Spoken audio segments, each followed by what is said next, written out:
महसूल मंत्री चंद्रशेखर बावनकुळे यांनी संजय गांधी राष्ट्रीय उद्यानातील 1053 एकर जमीन राखीव वन म्हणून जाहीर केली आहे। या जमिनीवरील खासगी व्यक्तीचा अधिकार रद्द केलाय। त्यामुळे ठाण्यात भलमोठं काँक्रीटचं जंगल उभारण्यास आळा बसणार आहे। त्याबद्दल ठाणेकरांच्या वतीनं आपण महसूल मंत्र्यांचे आभार मानत आहोत। मात्र हिरवळ झाडांचा बळी देऊन 193 एकर जमिनीवर काँक्रीटचं जंगल उभं राहणार आहे। एका प्रकरणात वनहित जोपासणारे महसूल आणि वन खातं दुसऱ्या समान प्रकरणात बोटचेपी भूमिका का घेत आहे असा सवाल करून 193 एकर टीडीआर घोटाळा प्रकरणी महसूल आणि वन खात्यानं श्वेतपत्रिका काढावी अशी मागणी राष्ट्रवादी काँग्रेस शरदचंद्र पवार पक्षाचे जिल्हाध्यक्ष मनोज प्रधान यांनी पत्रकार परिषदेत केली। संजय गांधी राष्ट्रीय उद्यानातील 1053 एकर जमिनीवर खासगी व्यक्तीचं नाव चढवण्यात आलं होतं।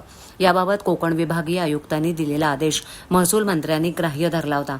मात्र पुनर्विलोकन करताना अनियमितता आढळून आल्यानं तसंच वृत्तपत्रीय बातम्या, जनतेचा दबाव, आम्ही केलेला विरोध यामुळे महसूल खात्यानं पालिका निवडणूक काळात स्थगन आदेश देऊन आता या जमिनीच्या 7/12वर महाराष्ट्र शासन राखीव वने असं नाव चढवलं आहे। 1053 एकर आणि 193 एकर जमीन प्रकरणात तंतोतंत साम्य आहे। या दोन्ही ठिकाणी समान विकासकांचा समावेश आहे। या विकासकाने 50 वर्ष महाराष्ट्र महसूल न्यायाधिकरणात प्रलंबित असलेलं प्रकरण मॅनेज करून स्वतःच्या बाजूने निकाल लावून घेण्याची तजवीज केली होती। एमआरटीचा हा निकाल महसूल मंत्र्यांनी मान्य केला होता। त्यानंतर 193 एकर प्रकरण उच्च न्यायालयात गेल्यानंतर उच्च न्यायालयात महाराष्ट्र शासनाच्या वन खात्यानं प्रभावी बाजू मांडल्यानं ही जमीन वन खात्याच्या ताब्यातून खासगी विकासकांच्या ताब्यात गेली। या विरोधात आम्ही सर्वोच्च न्यायालयात याचिका दाखल केली आहे असं प्रधान यांनी सांगितलं।